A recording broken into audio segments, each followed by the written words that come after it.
the end of the day, it's the most important to be truthful to yourself about who you want to be, about what you envision your identity being, about whether you're somebody who your grandkids would be proud to have as a grandfather or grandmother. Battling alcoholism can be a monumental task. However, expert boulderer Sam Redman has faced the truth and mastered both the booze and the granite. Find out how this 37-year-old is conquering climbs that few have mastered on this episode of A Tale to Tell.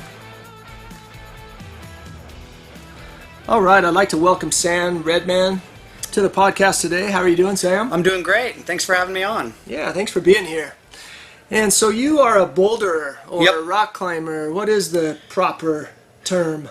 You know, bouldering is a good term for it. That's mostly what I do. It's basically the kind of concentrated form of climbing. Everything is short. There's no ropes. I mean, well, as short as you want it to be, obviously. The sky's the limit for how high you're willing to go. But mostly it's these freestanding blocks that you protect with a crash pad as opposed to bringing a rope and all of your gear. It's the sprinting of climbing, basically. Okay. And you've traveled all around the world doing this. Yeah, I've gone to Canada, France, all over the United States, you know, a lot of the big destinations here as far as Joe's Valley and Waco and Bishop and a lot of what we would call the world-class climbing areas. I spent a lot of time in Fontainebleau, which is kind of where the sport was born. Okay. So, yeah. So what got you started doing this? Did your family get you involved, or what got you started? It was actually a class in high school with Vicky Thifault. Shout out to Miss Thifault. She had an outdoor education class that I signed up for. It was kind of the most sought after class that everybody wanted to take, and I managed to get into it. And for one of the activities, we went climbing, and I just really took a liking to it, and I had some friends who were into it, and it just felt like the thing to do. In high school, I was a lot smaller. You know, I never really had a great growth spurt until probably my senior year. So was that one of the things that kind of made you gravitate towards it, because it was something you knew you could It was something that I could do. Yeah. I had a natural proclivity to it. Obviously, when I was in high school, I wanted to do all those cool things like high jump and long jump and things like that in track, and that was a bit of a challenge, you know, but I think that being smaller is a character builder, and you know, I got taller later on. But yeah, I just felt like my kind of gymnastic style helped with learning how to climb, and I seemed to pick it up relatively quickly. So once you learned how to climb, then did you start traveling around the state and then the country, or how did you kind of take off with that? First we climbed around Durango a bunch, you know, and I'd spent a lot of time back at ACR. It used to be the old climbing gym, and kind of learned about it and started, you know, picking up an understanding for how it all worked, and you know, and we would go out to all the different areas around here, and I just liked it more and more and more. And then I actually met basically kind of my my mentor in climbing, which his name is Chris Schulte. I mean, I had lots of mentors. I mean, you know, Kevin Ditzler, Tom Hefner, my friend Jesse. They all showed me a lot. But when I met Chris Schulte, he was on just a whole nother level, and that was what he wanted to do full time. When you say a whole other level, what did he do that just took you? He basically authored all of the most difficult climbs in Durango. There's kind of two real legendary personalities as far as Durango goes, and those would be Chris Schulte being one of them, and then the original really strong climber who kind of put up all of the routes back in the 80s. I'm trying to remember his name at the moment, but he had kind of authored all the most difficult routes up until that point. And then Chris Schulte basically pushed it into the future. And he's gone on to be John Duran was the first one. Okay. He was the legend. He was going, you know, back in the 80s, he was putting up climbs that are still considered very, very difficult today. Okay. You know, and And Chris Schulte ended up becoming, a world-class climber. He climbs for Black Diamond and Adidas, and he writes for Rock and Ice magazine, and he gets flown all over. He's probably one of our most accomplished athletes to come out of Durango. Okay. Wow. Yeah. So tell us a little bit about, where you've been, where this has taken you, and what made you go to these different places around the world. Well, I realized it was something that I really enjoyed and was fulfilling for me. And, even though it was not necessarily the most, the biggest career path as far as what people would recommend to do, I just realized it was something that I took a lot of pleasure in and enjoyment out of. And we got an RV, and I started, kind of living on the road and basically landscaping to save money, and then spending about 6 months out of the year climbing full time. And Wow. we would choose to go to either Bishop or Joe's Valley or whichever place, and then eventually started saving and going, a 5-month trip to France. I did that a couple years in a row, spent the winters there. And so Yeah. these climbs are not using ropes. Not using at all. ropes. Yep. We So use what are some of these climbs you've done? I'm just trying to imagine, like, how high Well, do you go sometimes, because you're obviously putting your life in danger. Yeah, it varies from area to area. You use what we call a crash pad, which is basically like a glorified super dense cell mattress, essentially. It's like almost like a pad you'd use at the gym, Okay. And you lay that down below what you're going to climb, and then, kind of the sky's the limit as far as what you're willing to do. Certain areas lend themselves to a lot more danger. Like Bishop is kind of one of the, I've gone there a few times for long periods of time, 5-month stint, a 3-month stint, a couple week stint here and there. And those boulders are kind of known to be some of the scariest. Sure. They're giant granite eggs. Some of them can be 60 feet tall. Yeah. Generally the business, which is the hardest part, where you're most likely to fall, will happen in the most 30, in the beginning 30 feet of the climb. And then ideally you're on a softer angle, like a slab for the top out, which obviously you cannot fall. It's not an option. But there's climbers who choose to do high balls as their particular thing that they're known for, and then there's climbers that choose difficulty, and there's climbers that choose both, and I kind of fall somewhere in the middle, Yeah. You're a little more sane. Especially these days, Okay. At that younger age, I definitely took a couple unnecessary risks here and there. I used to be into free soloing and climbing things without ropes, and now I figure you can't really get better if you're injured. So you're 37, uh-huh. started when you were around 15, 16 years old, and you did it for, 12 to 15 years or so, and then you kind of had a lull there, right? Actually, I climbed pretty much solid nonstop until I was maybe 25 or so. And then I had a death in the family. My father passed away. And I kind of had to come back to Durango to try to settle his estate and deal with all that. And it was a complicated, difficult process. It was mostly just kind of me dealing with a lot of it. And I had climbed for a couple of years, and I started getting all these injuries. I was pushing myself really hard to try to put these new routes up, and I got a pretty severe back injury, tore a muscle. I had a bad IT band injury. And honestly, I started getting into music and playing music all the time, and that kind of lent itself to sort of a rock star style life. And What kind of music do you play? What instrument do you play? I do vocals. Oh, cool. For a group called Diabolical Sound Platoon here in Durango. We played all kinds of festivals and toured Cool. all over the place, and yeah, and that was a great time. You know what I mean? I don't really regret any of it, but at the same time, we were touring a lot, we were playing a lot, we were drinking massive amounts and living the rock star lifestyle, and Sure. it quickly starts to build up, and before I knew it, basically close to 10 years had passed where I didn't climb anything. Zero climbing whatsoever. We had just been, living that kind of music lifestyle, and I had, Yeah, time flies, right? yeah, I had become a partier at that point, and I had invested my energy into drinking and socializing, and some of it was good and some of it was bad, but at the end of the day, it can be kind of a destructive way to lead Yeah, your life, absolutely. So did you wake up one day and just say, I can't do this anymore and I really miss climbing? Or what was To it? yeah, to an extent. I had known that I had taken it too far and I was, just out of hand with everything.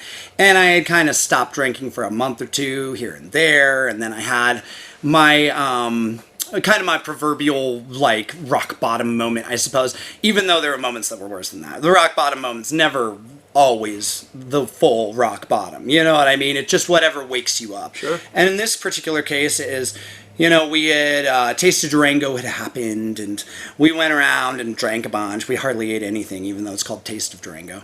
And I ended up going to a little party afterwards, which was some of my more like affluent friends, So it was like more of like a cocktail party where people are dressed nice with doctors and people who are with it. You know what I mean? Yeah. And I proceeded to just get, completely peeled back.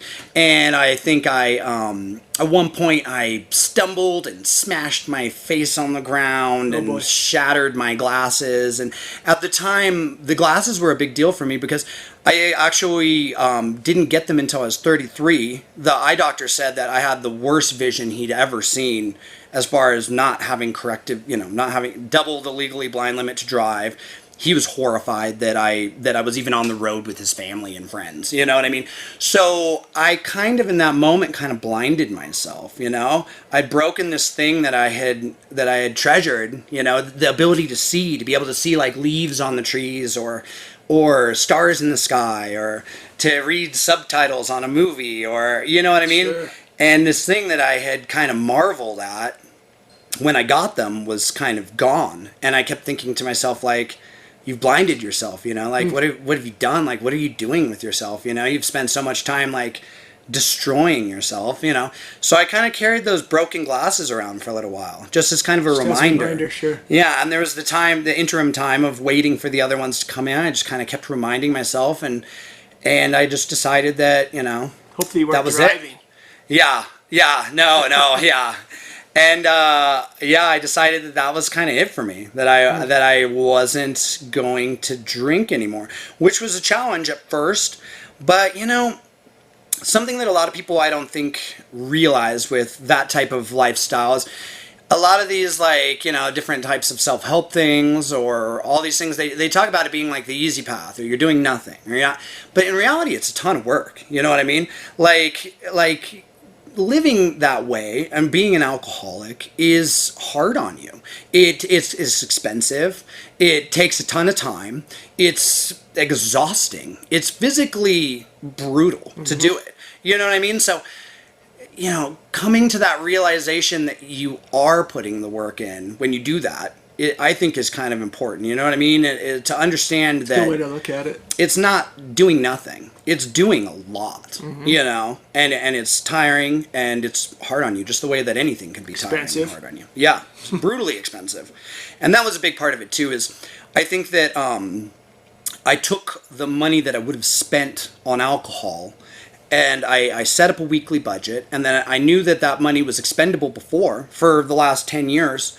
So I just put that money into a brokerage account every single week. Wow, good for you. That's a lot of discipline right there. Yeah, well, you would not believe how fast it builds up, So then, let's move forward a little bit. You decided, I'm assuming, hey, I want to get back to some of the things I used to cherish. Yeah. And I want to start climbing again. Yeah.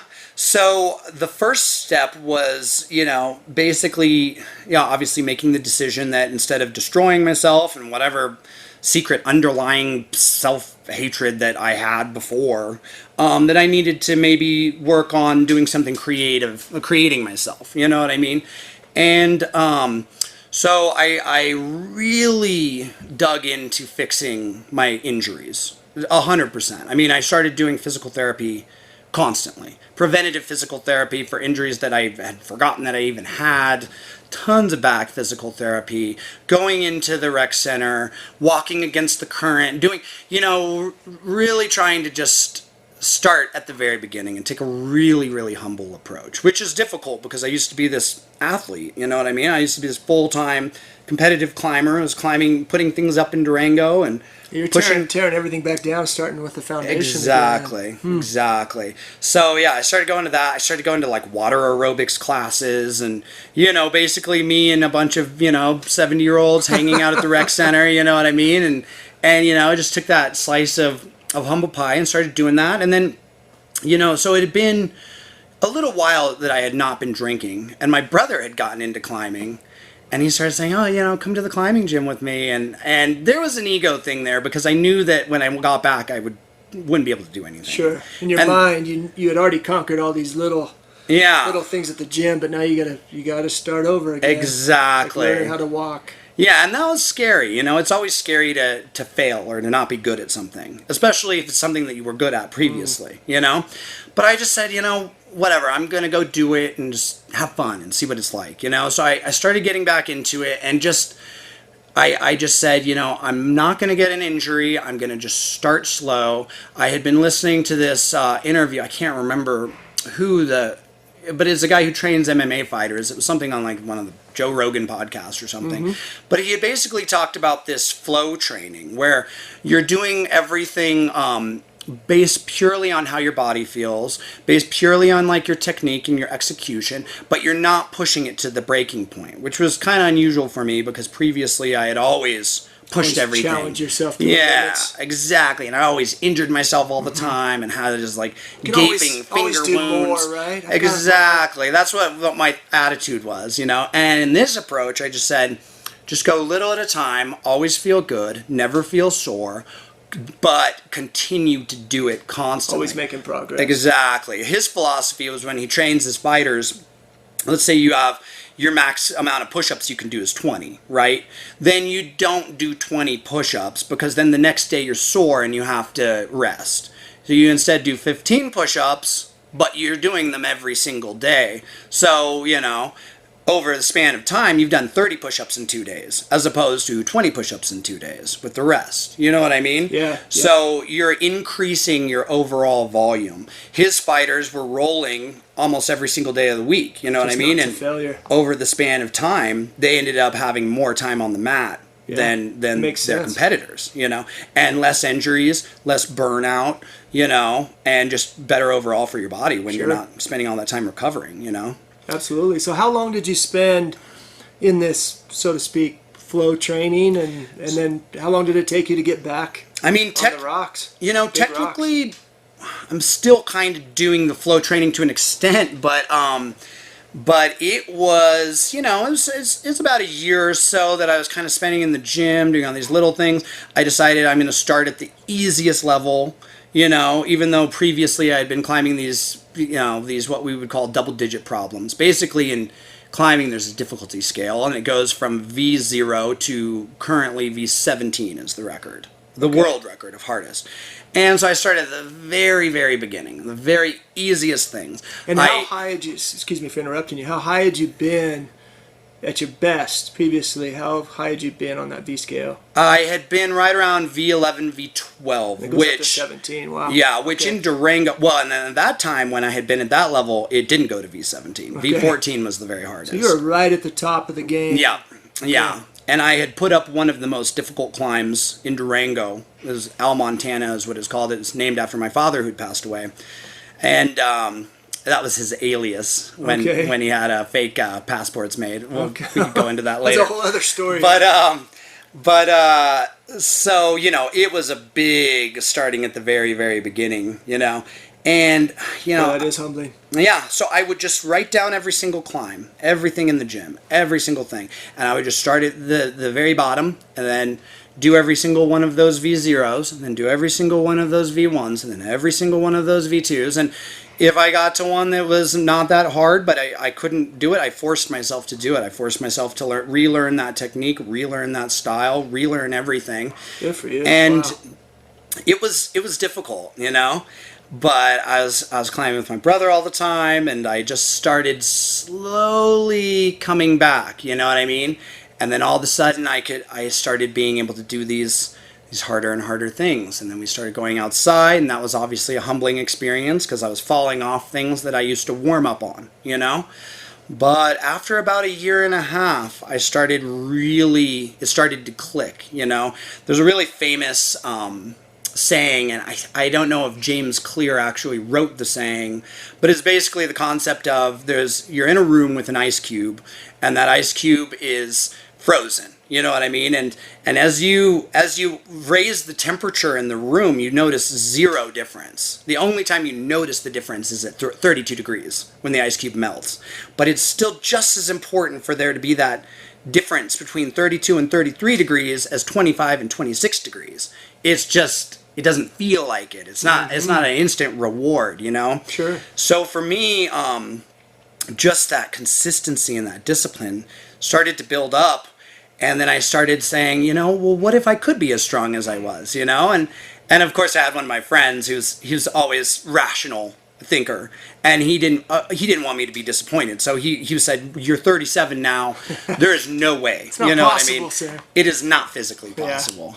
Yeah. So he said, that's not happening. Just accept that you enjoy it now. And for some reason that lit a fire under me, and I was like, I think it is possible. Mm-hmm. So I set just what you needed. Exactly. So I set this goal to basically do this climb. It's called Agent Orange. It's one of Chris Schulte's very first, very, very, very, very difficult climbs in Durango. And this climb I had tried, and this is not an exaggeration, hundreds and hundreds and hundreds of times when I was in my 20s.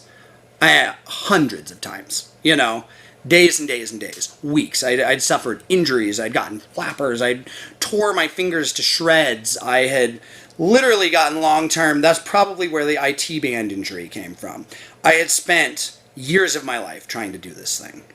And in reality, looking back on it, it was probably because I was cutting a corner. I was trying to jump ahead to that grade, and instead of taking all the steps. So I decided, I want to do that. So I started working my way through systematically all the things leading up to that. And then, this summer I went up to it and I tried. Just this past summer. So you mean you're 37? Yep. Okay. At 37. And I was like, let's see what happens. And it started to feel kind of good, And I mean, in the gym, I'd had these kind of massive breakthroughs, that things that I could never do before, I could never really just crank out one-arm pull-ups and things like that. And all of a sudden, I was starting to be able to do things like that. So I thought, well, maybe it's the time to go try it. And I took a really scientific approach, I wrote every single thing down. I wrote every aspect of the climb down. I envisioned what the person who was able to do that would look like. I took, I started like stretching a certain way for that climb. I started training a certain way for that climb. And then I went and tried it and did it. Wow. And it was just... it's almost emotional. It's hard to even talk about it. What an achievement. You had tried it hundreds of times. Yeah. And now at 37, because you had done it right so many times in your 20s. Yeah. And then now you have people, you've conquered your addiction to alcohol. Right. You're considered an old climber. Right. And your buddies are like, yeah, just enjoy it. Yeah. And you're like, no, that's not me. Yeah. Totally. Wow. So that was the major turning point, because it was like, how do you scale like what was the hardest thing for you at that time? You know what I mean? With climbing, it's really easy. You can either do it or you can't do it. Period. So are you as strong as you were in the past or not? That one was simple. It was like you do the thing that you could never do before, and that was the moment I knew that I was back. Was stronger than I was in my quote-unquote prime. And you put together that systematic approach with no shortcuts and using your mind and your body and not overtraining and... Exactly. Wow. Exactly. And just taking the medicine. You know what I mean? If it's not happening on those easier climbs, figure it out, no matter what it takes. Period. No it takes excuses. A lot of humility to... To face up to those things. Yeah, And that's All those something challenges. I'd never done before. You know, when I was in my 20s, I wanted to jump ahead. I wanted to climb the hardest thing. I didn't. And in reality, it's funny because had I just taken that time, I probably would have climbed much harder and had less injuries and less whatever. You know, it's and so I did it, and then I was like, what do I even do? I've done Now what? the goal that I thought was unachievable. I mean, I expected it to take many, many, many years. So this was just a few months ago. Uh-huh. So now it's on the docket. What do you have planned? Then I thought, what's the next really unreasonable thing? And I thought, what if I could do everything? What if I could do every single boulder problem in Durango, period? Every V0, every V1, every V2, every single climb. So then I said, why not, right? So I'm going to try it.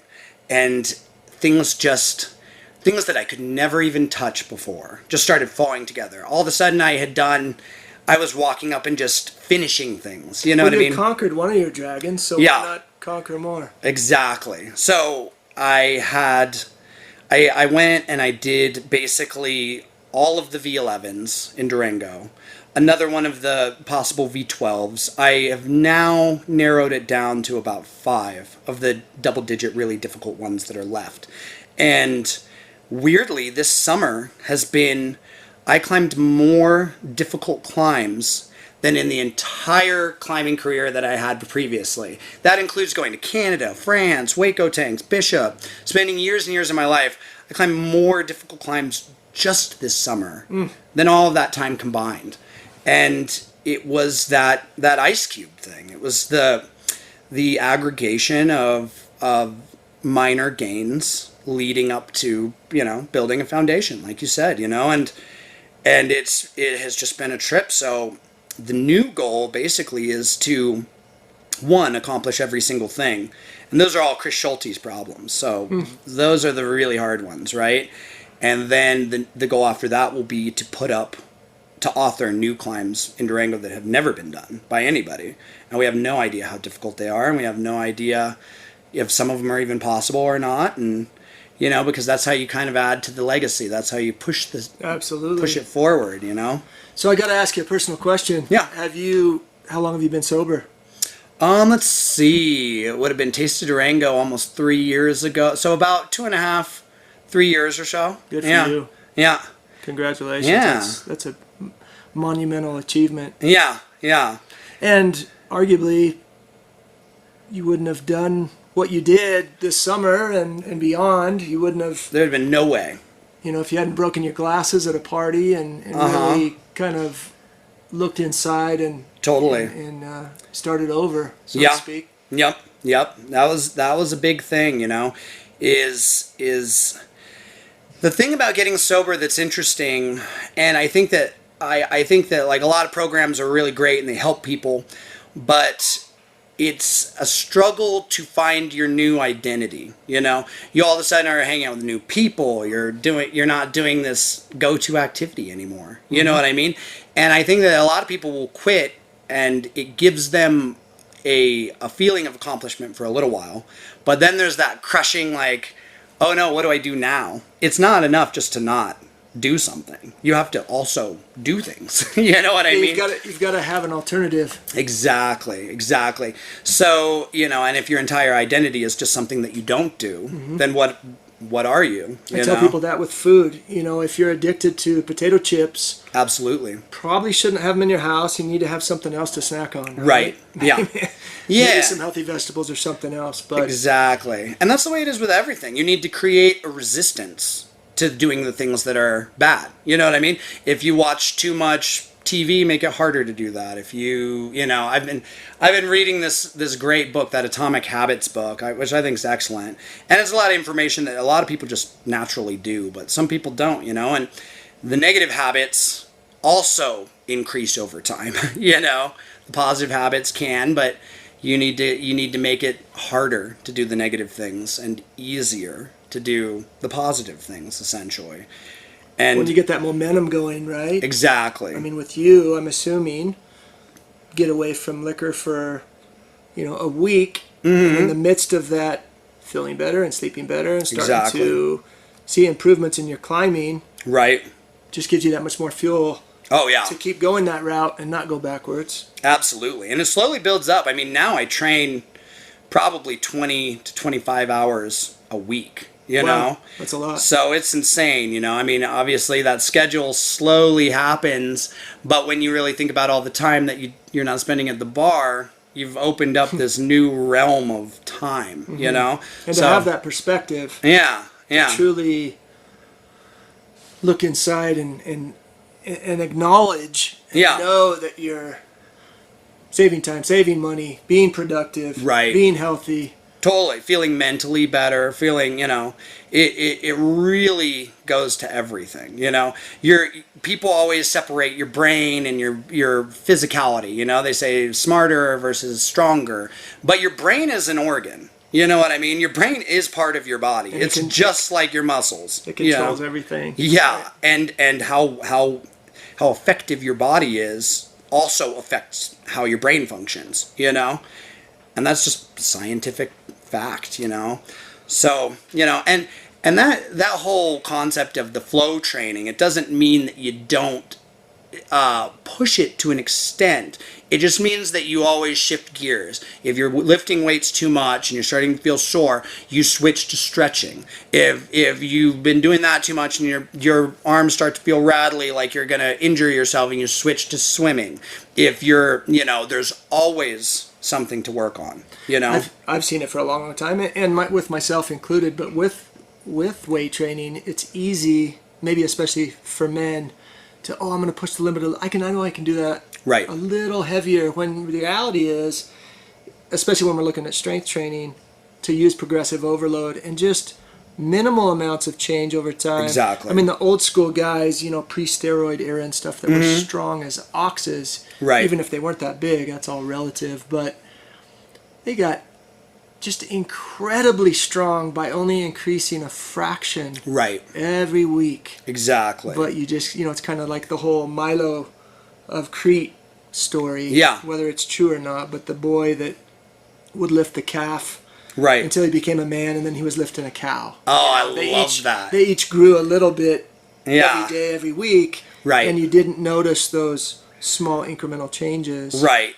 And like you were saying, it isn't that much of a shock on your body. Right. When you're not pushing it to the limit every time. You're just, as you were Totally. saying, it's giving you more time. Yeah. Whether that's on the mat or in the gym. Absolutely. On the rock. Yeah. You know, and it's scientifically proven, you know, people are stronger now than they were at that time, you know, back in the day when people were pushing things and doing it to that extent. Like, I could destroy my 20-year-old self. You know what I mean? It wouldn't even be a competition. You know what I mean? There is something behind those very small gains, as opposed to pushing it. And really, it's just that you're sitting at home injured. You can't get stronger if you're injured. Yeah. You know? Well, Sam, this is all good stuff, and I, you know, a lot of this I didn't know, and it takes a very humble man and a very open person to come on and talk about, you know, your addiction, which I think a lot of people have. They might not be willing to Right. admit it. Yeah, Right. totally. And so being willing to admit that on here is huge, and I just, you know, Yeah. big kudos for conquering, Yeah. you know, slaying that dragon and Yeah. allowing yourself to go back to square one, Right. and to do something that you love and cherish, Yeah. and to do even better now. I think it gives people a lot of hope. Right. You know, whatever that is in their life that they're passionate for, you know, don't let anybody tell you it's Totally. too late. Yeah. You know? Yeah. It's like, is your life a movie that you would watch? You know? Great Is it point. something that you would want to see? Are you interested in your own life? You know? That's important. That's a really important question to ask. Yeah, I like that. That's a great, You great know? analogy, great question to ask. Yeah. And the other thing is, you know, there's a delicate balance between being hard on yourself and being supportive of yourself. You know what I mean? Like, you're being hard on yourself when you sit at home and drink, whether you think you are or not. You Good know what point. I mean? Yep. And there's so much stigma around it, and there's so much identity, especially in a place like Durango. Something about these mountain towns produces this idea that you go and you wear your Carhartt jacket and you're drinking pints after work, and there's a certain aspect of toughness. Yeah, if you're not doing that, then maybe you don't belong here. Right? Yeah, and it's just such a fallacy. It's like the concept of you must be crazy if you go to therapy. Like, everybody needs to work on those things. Absolutely. Everybody in the world could benefit from working on their own mental health. Well, and now more than ever during this time of COVID, and we all need to do more self-reflection, I think. Yeah. It's easy, myself included, it's easy to drink more than we should. Right. And part of it maybe, I know for me, has been a little pat on the back of, oh, well, maybe you deserve it. Or Right. it's okay. Right. Have a couple extra drinks. Totally. When the reality is, Right. no, it's not. Yeah. Yeah. It could be a tough thing to face, and at the end of the day, though, it's like, it also helps to just realize that everybody struggles with these things. Yeah. If you're heartbroken over lost love and you're just down in the dumps and you just feel like you just want to beat yourself up, flip on the radio. Every single song is about your scenario. Right. You know what I mean? Like, right. None of it's unusual. You're not the only one in the world who struggles that way. All dealing with similar struggles. Yeah, and that's acceptable. It's okay to know that, you feel crummy about something, or you're having a hard time, or you need to reach out for help, you know what I mean? But there's a great saying, I want to say it's Nietzsche, but it's something that the real misery doesn't come from the neurosis. It's the person who has a neurosis but does nothing to set about fixing it, That's powerful. Yeah. Again, really appreciate you being such an open book. Absolutely. And I wish you nothing but the best. Well, thank you. I know you're going to keep reaching those other heights. There's no doubt in my mind that you're going to go back and conquer some of these huge climbs that you've done. I mean, you've already been doing it, but maybe some of the other ones around the world. Yep. I admire you, and I know a lot of people are going to take some great words of wisdom from things that you've talked about today. Well, thanks for having me on. I really appreciate it. Yeah, thank you, Sam. This podcast is brought to you by the popular books Wellness Toolbox 1 and 2. These books are available on Amazon as well as at local Durango, Colorado merchants. Purchase your copies today.